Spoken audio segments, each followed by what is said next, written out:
I'm speaking with Julia Stiglitz from Coursera, the free university where anybody can study at home online. Julia, what is the future of this online learning? Where is that heading now? Well, Coursera launched a little under 2 years ago. It was started out of an experiment from Stanford, where 3 Stanford professors decided to teach their classes online for anyone to take, and over 100,000 students ended up signing up for those classes. So Andrew Ng, one of the co-founders, teamed up with Daphne Koller, and in April of last year they launched Coursera with 4 partner universities. Since then we've grown quite quickly, so we now have about 108 partners, about 6.7 million learners on our platform, and it's continued to grow quite rapidly. Now, where do you get the courses from? Does a presenter have to pass some kind of criteria to be allowed to be on Coursera? So we partner with institutions. So our first 4 partners were Princeton, Stanford, University of Michigan, and University of Pennsylvania. And we partner at the institutional level. And then professors within that institution decide that they want to teach and go through their own internal process in order to be able to create a MOOC. And a MOOC is a massive open online course? Yes. Now let's say you have 100,000 students in this massive open online course.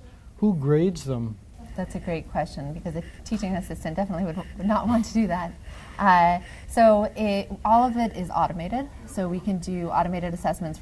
We can do multiple choice, short answer. We can do mathematical derivations or expressions. And then for more open-ended work, like what you might see in an introduction to songwriting class or what you might see in a modern poetry course, we have a massive peer grading platform where students actually evaluate each other's work using a rubric created by the instructor. Now, if people take these courses for free, how does Coursera make money? That's also a great question. So the courses are free. What we pay for is validating people's identity and then giving them the verified certificate. So we take a picture of you, we take a picture of your license, we record your keystroke biometric, so your unique typing pattern, and then you use that every time you take a quiz. And at the end of the class, if you pass the class, then you get that statement of accomplishment, and there is a fee associated with that. And the content's free, the verified certificate has a fee associated with it.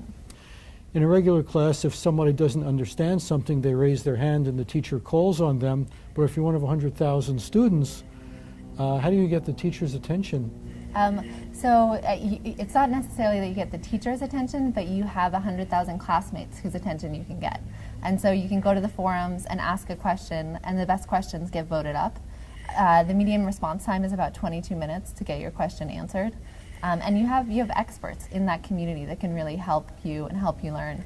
How our courses were originally designed were very much like traditional college courses, where you have a start date, you have an end date, you have homeworks that are due along the way, and you expect students to proceed through the course in a very linear fashion.